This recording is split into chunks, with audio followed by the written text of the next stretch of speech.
স্টোরির আগের পার্ট ডেসক্রিপশনে লিঙ্ক দেওয়া থাকবে, সেখানে প্লেলিস্ট থেকে চেক করতে পারেন। গল্পের নাম ডেভিল লাভার, সিজন 2, পার্ট 4।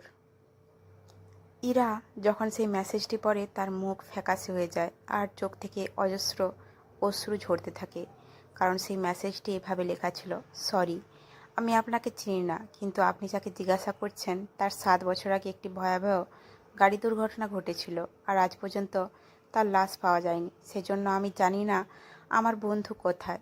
এই মেসেজটি পড়া ইরা কেঁদে ফেলল। সে বিশ্বাস করতে পারছিল না যে এটা তার ভালোবাসা, যার জন্য সে এত দূর এসেছে, তিনি এখন 7 বছর ধরে নিখোঁজ রয়েছেন। আর তার দুর্ঘটনা হয়েছিল, এমনকি তার লাশও পাওয়া যায়নি। ইরা তার হাঁটুর মাঝে মাথা লুকিয়ে অঝরে কাঁদছিল, কিন্তু তখনও বিশ্বাস হচ্ছিল না যে সে আর এই পৃথিবীতে বেঁচে নেই। তার তখনও মনে হলো এটা মিথ্যে। সে এইভাবে কাঁদতে কাঁদতে ঘুমিয়ে পড়ে। গভীর রাত পর্যন্ত কাজ করছিল আরিয়ান, সঙ্গে ছিলেন রণজয়ও। আরিয়ান কফিতে চুমুক দিয়ে রণজয়কে বলল, ওখানে কি হচ্ছে? রণজয় সেখানকার অর্থ বোঝে, তাই তিনি সঙ্গে সঙ্গে বললেন, আমি হামিদাকে কল করেছি। লেডি বস রাতের খাবার খেয়ে ঘুমাতে গেছেন। ফাইলটা রেখে উত্তর দেয় আরিয়ান এবং আবার কাজ শুরু করে। পরের দিন সকাল 10টায় ইরার চোখ খুলে যায়। সে বিছানা থেকে উঠে যায় এবং তার চারপাশে তাকায়। তারপর সে মনে মনে বলল, আচ্ছা, সত্যি সেই শয়তান কয়েকদিন বাড়িতে আসবে না? এটা আমার জন্যই ভালো। তখন তার মনে পড়ে গত রাতের মেসেজ। তার বুকে আবার একটা কাঁটার মতো ব্যথা লাগে, কিন্তু সে তার মনকে বোঝায় যে এইসব মিথ্যা, আমি তাকে খুঁজে নেব, সে জীবিত আছে। এসব ভাবতেই তার মনে শান্তি আসে। সে ঘুম থেকে উঠে ফ্রেশ হয় আর নিচে নেমে নাস্তা করে। ইরার প্রতিদিনের রুটিন এভাবেই চলে। সকালে ঘুম থেকে উঠে নাস্তা করে হামিদার সাথে কথা বলতেন বা বাগানে হাঁটতেন এবং রাতে ডিনার করে ঘুমাতে যান, কারণ এখন সে ভারতে গিয়ে কিছু করতে পারত, এখানে কিছু করতে পারবে না। আর অন্যদিকে আরিয়ানও ব্যস্ত ছিল তার কাজে। সে শুধু রণজয়কে ইরার সম্পর্কে জিজ্ঞাসা করত, তারপর বাকি কাজ করতেন। কিছুদিনের মধ্যেই 1 সপ্তাহ চলে যায়। এতদিনেও একবারও বাড়ি আসে না আরিয়ান। ইরাও খুশি ছিল, সেও পাত্তা দেয়নি। হামিদার সাথে তার খুব ভালো বন্ধুত্ব হয়ে গিয়েছিল। এবার সে তার সাথে একটু হাসতে লেগেছিল। হামিদা ইরাকে খুব পছন্দ করতেন। ইরা একদিন সন্ধ্যায় বাগানে বসেছিল। সে তার শৈশবের কথা মনে করে খুব হাসছিল। তখন তার খুব খারাপ কথা মনে পড়তে থাকে এবং তার মন আবার সম্পূর্ণ খারাপ হয়ে যায়। সে বেশ হতাশ হতে শুরু করে, তাই সে ভেতরে আসে। ইরা পুরো বাংলো দেখতে শুরু করে। তখন তার চোখ পড়ে একটা বড় বারের কাউন্টারে, যেখানে ক্যাবিনেটে অনেক ব্র্যান্ডের বিয়ার, ককটেল এবং মদ খুব সুন্দরভাবে সাজানো ছিল। ইরা ওই দিকে এগিয়ে যায় এবং সে সব কিছু দেখতে শুরু করে। তখন তার মনে পড়ে সাইডার একটি কথা, যা সে বলতেন, যখনই আমি আমার মনের মধ্যে ব্যথা অনুভব করি বা না করি, তখনই আমি ওয়াইনের সাহায্য নিই এবং আমি সমস্ত কষ্ট ভুলে যাই। তাই তুই এটা টেস্ট করতে পারিস। কিন্তু ইরা প্রতিবার তাকে মানা করত, কিন্তু এখন তার মনে হলো তার অন্তত একটা ড্রিঙ্ক করে চেষ্টা করা উচিত। এই ভেবে সে অনেক পুরনো ওয়াইনগুলির একটি বের করে, সে জানতো না যেটা পুরাতন নাকি নতুন। সে শুধু ড্রিঙ্ক করতে চেয়েছিল এবং সে ড্রিঙ্ক করতে শুরু করে। এখানে সান ফার্মা ইন্ডাস্ট্রিজে আজ 1 সপ্তাহ পর আরিয়ানের কাজ প্রায় শেষ। কোটটা তুলে নিয়ে রণজয়কে বললেন, এখন তুমি সামনের কাজ সামলাও। যতদূর প্রয়োজন ছিল সবই করে দিয়েছি, এখন আমি বাড়ি যাচ্ছি। রণজয় বলল, ঠিক আছে বস, আমি এখানে সব দেখে নেব। আরিয়ান কোনো উত্তর না দিয়ে সরাসরি কেবিন থেকে বেরিয়ে যায়। আরিয়ান যখন বাসায় পৌঁছায় তখন রাত 9টা বেজে গেছে। তার ল্যাম্বরগিনি সেই সাদা বাংলোর সামনে থামে। একজন গার্ড এসে সেই গাড়ির গেট খুলে দেয়। আরিয়ান তার বস স্টাইলে গাড়ি থেকে নেমে যায় এবং সরাসরি বাংলোর ভেতরে উঠে যায়। ভেতরে সে হামিদাকে দেখতে পায়। আরিয়ান তাকে জিজ্ঞেস করে যে সে কোথায় ডিনার করেছে। হামিদা তাকে সালাম দিয়ে বললেন, হ্যাঁ স্যার, ম্যাডাম রাতের খাবার খেয়েছেন এবং তিনি এই সময় তার ঘরে আছেন। আরিয়ান শুধু মাথা নাড়ে আর রুমের দিকে এগিয়ে যায়। রুমে আসে কিন্তু বিছানায় কাউকে দেখতে পায় না। কোট সোফায় রেখে বাথরুমে তাকায়, সেখানেও না, কাউকে দেখতে পায় না। বারান্দা থেকে ইরার গলার আওয়াজ শুনে আরিয়ান চারিদিকে তাকাচ্ছিল, যেন সে কারোর সাথে কথা বলছে। এটা শোনার সাথেই তার ভুরু কুঁচকে যায় এবং মুঠি শক্ত করে। সে সাথে সাথে বারান্দার দিকে যায়। তারপর ইরাকে দেখে তার চোখ ছোট ছোট হয়ে যায়, কারণ ইরা বারান্দায় হেলান দিয়ে আকাশে চাঁদের দিকে তাকিয়ে তার সাথে খুব আদর করে কথা বলছিল, যেন চাঁদ তার সব কথা শুনছে। আরিয়ান যখন ইরাকে এভাবে দেখে তখন সে ইরাকে খুব মিষ্টি এবং নিষ্পাপ দেখতে পায়। সে তার ঠিক পেছনে দাঁড়িয়ে তার আলতো করে ইরার পাতলা কোমরের চারপাশে হাত জড়িয়ে নেয় আর ইরার কাঁধে চিবুক রেখে ইরাকে বলে, আমার সাথেও এমন করো, যদি কখনো আমার সাথে এত আদর করে কথা বলো আমি তোমায় উত্তর দিতে পারি, এই চাঁদটা দেবে না? তার কথা শুনে ইরা তার দিকে ফিরে যায়। ও মুচকি এসে বলল, ঠিক আছে, তাহলে তুমি আমার কথার জবাব দেবে? ইরাকে দেখে আরিয়ান চমকে ওঠে এবং অবিলম্বে তাকে ছেড়ে তার দিকে তাকাতে শুরু করে। ইরা ওকে জড়িয়ে ধরে কাঁপানো কণ্ঠে বলল, কি হয়েছে বলো? আরিয়ান নিজের দিকে মুখ ঘুরিয়ে কড়া কণ্ঠে বলল, তুমি ড্রিঙ্ক করেছো? ইরা বাচ্চার মতো মাথা নাড়ে। ঠিক তখনই ইরা হঠাৎ জোরে জোরে কাঁদতে থাকে। আরিয়ান সাথে সাথে তাকে ধরে ফেলে। ইরা জোরে কাঁদতে কাঁদতে থাকে। আরিয়ান ওকে ধরে ফেলে ওকে চুপ করতে বলল, চুপ করো, কাঁদছো কেন? আর ড্রিঙ্ক করলে কেন? ইরা প্রথমবার ড্রিঙ্ক করেছে, যার কারণে তার অবস্থা খুব খারাপ ছিল। তার চোখ একবারে নেশাগ্রস্ত হয়ে উঠেছে এবং ওয়াইন ড্রিঙ্ক করার পরে তার মুখটি খুব উজ্জ্বল এবং লাল দেখাচ্ছিল, যার কারণে ইরাকে খুব সুন্দর লাগছিল। ইরা কেঁদে কেঁদে আরিয়ানের বুকে নিজেকে লুকিয়ে বলল, ভয় লাগছে, আমাকে ছেড়ে যেও না, নইলে শয়তান চলে আসবে। আরিয়ান ওর দিকে মুখ করে তাকিয়ে থাকে, তারপর বলল, তুমি কার কথা বলছো? বড় মাতাল চোখে আরিয়ানের সুদর্শন মুখের দিকে তাকিয়ে হীরা বলল, আরে সেই বিখ্যাত গ্যাংস্টার আরিয়ান রাওয়াল, যে আমাকে জোর করে বিয়ে করে তার কাছে রেখেছে। আরিয়ান এখন ইরার দিকে খুব তীক্ষ্ণ দৃষ্টিতে তাকাচ্ছিল। সে ভাবছিল এই ছোট্ট মেয়েটি তার সম্পর্কে কি বলছে। আরিয়ান আবার বলল, ঠিক আছে, সে আর কি করে? ইরা চকচকে চোখে ওর দিকে তাকিয়ে বলল, তুমি জানো আমার একটা গোপন কথা আছে, কিন্তু তুমি তাকে বলো না। আরিয়ান কোনো আবেগ ছাড়াই মাথা নাড়ে। ইরা খুশি হয়ে বলল, আমি ওকে একদমই পছন্দ করি না, তবে এটা সত্যি যে খুব সুন্দর, কিন্তু যাকে আমি ভালোবাসি তার তুলনায় সে কিছুই নয়। আরিয়ান যখন এই কথা শুনে তার পুরনো কিছু অদ্ভুত যন্ত্রণা অনুভূত হয়। ইরা চুল চেপে ধরে রাগ করে বলল, কি বললি তুই? হ্যাঁ, অন্য কাউকে ভালোবাসিস? ইরা ব্যথায় বলল, তুমি এ শয়তানের মতো তুমি আমাকে কষ্ট দিচ্ছ। যাও, আমি এখন তোমাকে বলবো না যে আমি আমার সে আরও বলতে যাচ্ছিল আমি আমার আয়ুকে কত ভালোবাসি, কিন্তু ততক্ষণে আরিয়ান তাকে কিস করতে শুরু করে। সে তার কথা শুনতেও পারে না এবং সে তাকে খুব অভদ্রভাবে চুম্বন করতে শুরু করে। আর তার ভিতরে আগুন জ্বলে উঠেছিল, যা তিনি এখন ইরার মধ্যে নিভিয়ে দিতে চেয়েছিলেন। মাতার অবস্থায় ইরা কিছুই বুঝতে পারছিল না, কিন্তু যখনই আরিয়ান তাকে কামড় দেয় তখনই সে প্রচণ্ড ব্যথা অনুভব করে। আরিয়ান ওকে শক্ত করে জড়িয়ে ধরল, আর সে এক হাত দিয়ে তার কোমর চেপে ধরেছিল আর অন্য হাতটা তার চুলে। আর ইরার সেই লাল ঠোঁটগুলো, যেগুলোর গায়ে তখনও ওয়াইনের স্বাদ ছিল, তাতে আরিয়ান মাতাল হয়ে যাচ্ছিল। ইরার হাত আরিয়ানের কলার ধরেছিল। চাঁদের আলো সরাসরি পড়ছিল দুজনের গায়ে। প্রায় 20 মিনিট পর ইরা শ্বাস নিতে কষ্ট হলে এবং আরিয়ানকে নিজের থেকে দূরে ঠেলে দিতে থাকে, কিন্তু দূরে না গিয়ে আরিয়ান তাকে কোলে তুলে নেয় এবং ভেতরে বিছানার দিকে এগিয়ে যায়। সে ইরাকে বিছানায় শুয়ে দেয় এবং তার উপরে আসে। আর ওর ঠোঁট ছেড়ে রাগে, অস্থিরতায় আর হতাশার মধ্যে ওর শরীর থেকে ইরার কাপড় সরাতে শুরু করে। ইরা সম্পূর্ণ মাতাল ছিল এবং তার শরীরও জ্বলছিল। আর আজ সে চাইলেও আরিয়ানকে নিজের থেকে দূরে রাখতে পারেনি। এই মুহূর্তে মনে হয়েছিল যেন দুজনেই একে অপরের জন্য আকুল হয়ে তা নিভিয়ে দিতে চায়। ইরার নাইট গাউনটা প্রায় ছিঁড়ে ফেলল আরিয়ান, আর তার শার্টের বোতামও খুলতে শুরু করে। কিছু সময় পর দুজনের কাপড় এলোমেলোভাবে মেঝেতে পড়েছিল। একই চাদর মোড়ানো ছিল আরিয়ান আর ইরা। আর আরিয়ান ইরাকে চুমু খেয়ে এক হাতে লাইট নিভিয়ে দিল। পুরো ঘর অন্ধকারে নিমজ্জিত। আর আরিয়ান ইরাও একে অপরের মধ্যে ডুবে যাচ্ছিল। ইরার ঠোঁটে চুমু খাওয়ার সময় আরিয়ান এক হাত দিয়ে সারা শরীরে আদর করছিল। ইরার নিঃশ্বাস ঘন হয়ে আসছে। তার ঠোঁট ছাড়াও আরিয়ান তার ঘাড়ে, গলা এবং কাঁধে সর্বত্র চুমু খাচ্ছিল এবং তার রাগ এবং জেদে কামড়ের চিহ্ন দিচ্ছিল, যার কারণে ইরা জোরে জোরে কাঁদছিল। বুকে আদর করতে করতে আরিয়ান ইরার দিকে তাকালো, যার চোখে ব্যথায় বন্ধ। আরিয়ান সাথে সাথে ওর থেকে চোখ সরিয়ে নেয়। সে তার বুকে চুমু খেতে থাকে। কিছুক্ষণ পর ইরার সে একই ব্যথা ভরা চিৎকার সারা ঘরে প্রতিধ্বনিত হয়। আরিয়ান এখন তার সাথে ঘনিষ্ঠ হয়ে উঠেছিল, আর ইরা শুধু ব্যথায় ভুগছিল, কারণ এটি ছিল তার তৃতীয়বার। কিন্তু আজ সেই যন্ত্রণার মধ্যে কোথাও একটা অদ্ভুত শান্তি খুঁজে পাচ্ছিল ইরা। আর আরিয়ান তার ভেতরে জ্বলতে থাকা আগুনকে শান্ত করছিল। এভাবে সারা রাত দুজনে অন্তরঙ্গ হয়। প্রায় 3বার ইরার সাথে ঘনিষ্ঠ হয় আরিয়ান। ক্লান্তিতে ইরা একবার অজ্ঞান হয়ে পড়েছিল। ভোর 5টায় ইরার পাশে শুয়ে পড়ে আরিয়ান। এ সময় তার মুখে ছিল তৃপ্তি। সে ইরার দিকে তাকায়, যে ক্লান্ত এবং খুব গভীর ঘুমেছিল। আরিয়ান শুধু ইরার নিষ্পাপ মুখের দিকে তাকিয়েছিল। এ সময় তার মনে কী চলছিল এতটুকুই তিনিই জানতেন। সে ইরার কপালে চুমু খেয়ে বিছানা থেকে উঠে যায় এবং তার প্যান্ট পরে তার জিমে যায়। আরিয়ান তার বাংলোতে সব ব্যবস্থা করে রেখেছিল, তাই সে সোজা সেখানে যায়। প্রায় 2 ঘন্টা পর তিনি ঘামে ভিজে জিম থেকে ফিরে আসেন। তিনি উপরে কিছু পরেছিলেন না, যা তার হট বডিকে খুব আকর্ষণীয় দেখাচ্ছে। ইরার দিকে তাকাইছে, সে তখনও ঘুমাচ্ছিল।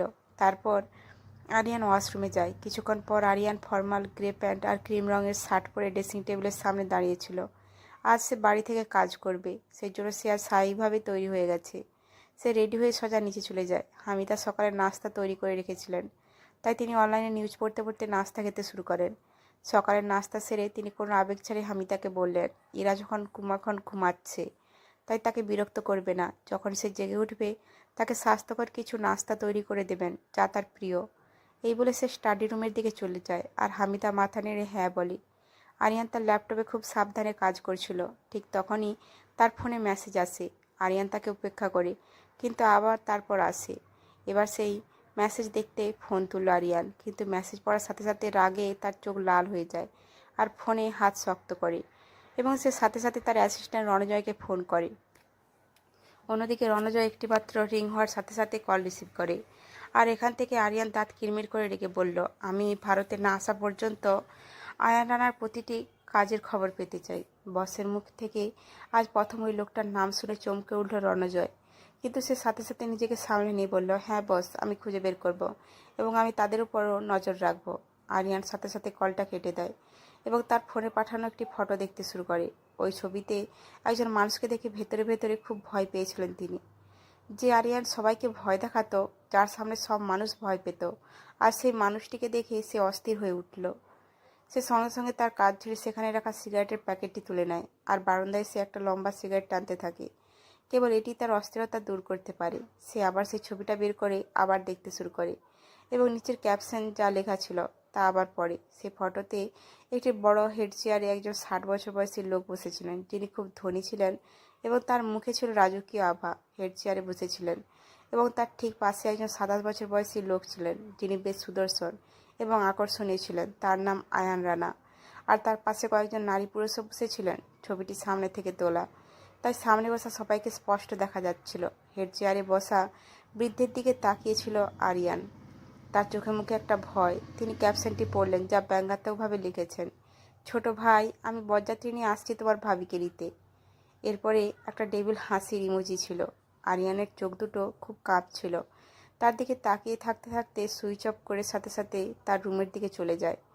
ইরা তখনও ঘরে শান্তিতে ঘুমাচ্ছিল। আরিয়ান ইরার পাশে বসে আর ইরার নিষ্পাপ মুখের দিকে তাকাতে থাকে। তিনি তার মুখের উপরে হাত দিয়ে বললেন, না, আমি তোমাকে হারাতে পারবো না। আমি সত্যি তোমাকে আর হারাতে পারবো না। কিন্তু তুমি তো। একথা বলে চুপ হয়ে যায়। তার কণ্ঠে কাঁপুনি ছিল। সে সাথে সাথে ইরার থেকে চোখ সরে নেয় আর রূঢ় কণ্ঠে বললেন, যা হয় আমি তা দেখে নেব। এ বলে সে ঘর থেকে বেরিয়ে যায়। অন্যদিকে ভারতে জয়পুর প্রাসাদের মতো বাংলোতে আয়ান রানা তার বিলাসবহুল ঘরে বসে সে ছবির দিকে তাকিয়েছিলেন, যেটা সেই মাত্র আরিয়ানকে পাঠিয়েছিল। তার দিকে তাকিয়ে শয়তানের মতো হাসছিল সে। সামনে সোফায় বসা নকুল চোপড়াকেও এ সময় শয়তানের মতো দেখাচ্ছিল। তার একটা হাত আর কাজ করে না, সে অন্য হাতে মদ খাচ্ছিল। মদের চুমুক দিতে দিতে তিনি আয়ানকে বললেন, একদম ঠিক হয়েছে, তুমি সেই চাকরকে তার জায়গাটা খুব ভালো করে দেখিয়ে দিয়েছ। আর এখন আমার বোন আমার হাতে আসবে। তার কথায় আয়ান তার দিকে রাগান্বিতভাবে তাকিয়ে বলল, সে আমার কাছে থাকবে। আমি এইসব করছি শুধুমাত্র তার জন্য এবং আমার প্রিয় ছোট ভাই আরিয়ানকে তার স্ট্যাটাস আবার স্মরণ করে দেওয়ার জন্য। সেই জন্য তুমি খুব খুশি হবে না? নকুল চোপড়া তখনই চুপ হয়ে যায়। তারপর কিছু ভাবার পর বললেন, কিন্তু ছোট সাহেব, আপনি কি মনে করেন যে বড় বস আপনাকে এতে সমর্থন করবে? আয়ান খিলখিল করে হেসে বলল, সে অবশ্যই আমাকে সমর্থন করবে, কারণ যখন সে জানবে যে তার নোংরা রক্ত আবার নোংরা ছড়াচ্ছে, তখন সে চোখ বন্ধ করে আমাকে সমর্থন করবে। এই বলে সে মদ খাওয়া শুরু করে, আর নকুল চোপড়াও তার সঙ্গে মদ্যপান শুরু করে। মুম্বাইতে মিস্টার বোস একই কটেজে সোফায় বসেছিলেন, আর বিপি ওরফে বিহারী প্রসাদ তাকে কিছু গুরুত্বপূর্ণ কথা বলছিলেন, যা তিনি খুব মনোযোগ দিয়ে শুনছিলেন। বিপি বললেন, বস, খবরটি নিশ্চিত, ভয়ানক ষড়যন্ত্র করা হচ্ছে। আরিয়ান রাওয়াল কায়রোতে যাওয়ার পর থেকে এটি প্রকাশ্যে এসেছে। এরপর থেকে মুম্বাই থেকে নিখোঁজ নকুল চোপড়া, এবং তিনিও সেখানে গেছেন। মিস্টার বোস কিছু মনে করে বললেন, তার মানে আমরা সেদিন আক্রমণ করার আগে রানার লোকেরা তাকে আক্রমণ করেছিল, আর বিমানবন্দরেও তাই হয়েছিল। বিপি বললেন, হ্যাঁ বস, তিনি এটা করেছে এবং এটি এখন প্রকাশ্যে এসেছে। মিস্টার বোস তখন বললেন, এই দুজনের লড়াইয়ে আমাদের লাভ কি হবে? বিবি তার বসের দিকে পাগলের মতো তাকিয়ে বলল, আমাদের সুবিধা হবে, আমরা দুই বারুদের মাঝে আসবো না, না হলে আমি পিছলে যাব আর তুমি তাতে উড়ে যাবে। মিস্টার বোস তার দিকে রাগান্বিতভাবে তাকালেন এবং সামনের দিকে তাকিয়ে বললেন, আমার মনে হয় আমাদের আরিয়ান রাওয়ালের সাথে হাত মেলানো উচিত, কারণ সে এখন একা এবং রানার পুরো পরিবার তার পেছনে আছে, তাই এটা ঠিক হবে। বিপি তাকে ঠাট্টা করে বললেন, আপনি কি মনে করেন যে কেউ আরিয়ান রাওয়ালকে পরাজিত করতে পারে, নাকি তার আপনার মতো চিরকুট লাগবে? সে নিজেই একজন রাজা। মিস্টার বোস তার কথায় সম্পূর্ণ বিরক্ত হন এবং আর তাকে রাগান্বিত দেখে সেখান থেকে গায়েব হয়ে যায়। ইরার চোখ আস্তে আস্তে খুলল। ওঠার চেষ্টা করার সাথে সাথেই ওর শরীর ও মাথা খুব ব্যথা করছিল। তার মনে হলো সারা রাত ধরে সে যুদ্ধ করেছে। সে বিছানায় মাথা ধরে বসে আছে, কিন্তু তারপর সে অনুভব করে তার শরীরে কোনো কাপড় নেই। সে চমকে নিজের দিকে তাকাতে থাকে। সে সম্পূর্ণ উলঙ্গ ছিল। সে রাতের সব কিছু মনে রাখার চেষ্টা করে, কিন্তু যখন সে ড্রিঙ্ক করেছিল তখন সে সব মনে করে। তারপর সে তার রুমে চলে আসে। এরপর আর কিছুই মনে নেই তার। কিন্তু সে তার শরীরে ব্যথা থেকে বুঝতে পেরেছিল যে গতকাল আরিয়ান তার সাথে ঘনিষ্ঠ হয়েছে। এটা ভাবতেই তার ঘৃণা আরও বেড়ে গেল আরিয়ানের প্রতি। সে মাথা ধরে বসেছিল। ঠিক তখনই তার গেটে নক হয়। ইরা নিচু গলায় বলল, ভেতরে এসো। আমি তার ভেতরে এসে ইরাকে শুভেচ্ছা জানাই এবং তাকে লেবুর জুস দেয়। ইরা যখন তার দিকে অবাক দৃষ্টিতে তাকালো তখন হামিদা বললেন, ম্যাডাম, স্যার বলেছেন যে এটা দিলে আপনি স্বস্তি পাবেন এবং আপনার নেশাও পুরোপুরি দূর হয়ে যাবে। ইরার এখন একটা দরকার ছিল, তাই সে অবিলম্বে এটি খেয়ে নিল। ঠিক তখনই তার রুমের গেট খুলে যায় আর ইরা আর হামিদা সেদিকে তাকায়। আরিয়ান দাঁড়িয়েছিল যে ইরার কাছে আসছিল। হামিদা মাথা নিচু করে সেখান থেকে চলে যায়। এ সময় আরিয়ানের মুখে কোনো আবেগ ছিল না। সে ইরার কাছে এসে তার দিকে তাকাতে থাকে। এ সময় ইরার মুখে আরিয়ানের প্রতি ঘৃণা ও রাগ স্পষ্ট। ইরা রেগে বলল, তুমি লম্পট মানুষ। তুমি তোমার ইচ্ছা পূরণ করতে তুমি আমাকে বিয়ে করেছো যাতে তুমি নিজেকে সন্তুষ্ট করতে পারো। ইরা না থেমে কথা বলছিল, কিন্তু আরিয়ান আজ চুপ করে আছে। সে শুধু ওর দিকে তাকিয়ে আছে। ওকে কিছু বলছে না দেখে ইরা এবার চিৎকার করে বলল, শুনতে পারছিস না? আমার দিকে এভাবে তাকিয়ে আছিস কেন? এখনো সন্তুষ্ট না? আরিয়ান তার মুখের দিকে এগোতে থাকে। ওর কাছে আসতে দেখে ইরা বিছানায় পেছোতে থাকে। ও একটু ঘাবড়ে গিয়ে বলল, দেখো, আমার কাছে এসো না। আমি তোমাকে এমনিতেই বলেছি। তুমি এটাকে সিরিয়াসলি নিচ্ছ কেন? প্লিজ ফিরে যাও। আরিয়ান তার দুই হাতে ইরার ছোট্ট মুখটি ধরে তার কপালে চুমো দিয়ে তার কাছ থেকে সরে যায়। ইরা ঠিক বুঝতে পারল না কি হয়েছে এই মুহূর্তে, কিন্তু যাই ঘটুক না কেন, আরিয়ানের এমন নরম স্পর্শে ইরার এবার খুব ভালো লাগলো। সে নিজের মধ্যে হারিয়ে গেলে তারপর তার ধ্যান ভাঙল যখন শুনল আরিয়ান তাকে বলছে, তৈরি থেকো, আমরা আজ সন্ধ্যায় ভারতে ফিরে যাচ্ছি। এই বলে ইরার দিকে না তাকিয়ে রুম থেকে বেরিয়ে যায়। ইরা আজ আরিয়ানের আচরণ বুঝতে পারছিল না। যে লোকটি তার সাথে তর্ক করত, সে তাকে হয়রানি করত, সে আজ কিছু না বলে চলে গেল। কিন্তু তখন ইরার মনে পড়ল যে তারা আজ সন্ধ্যায় ভারতে যাচ্ছে। এই ভেবে ইরার মুখে একটা লম্বা হাসি ফুটে উঠল।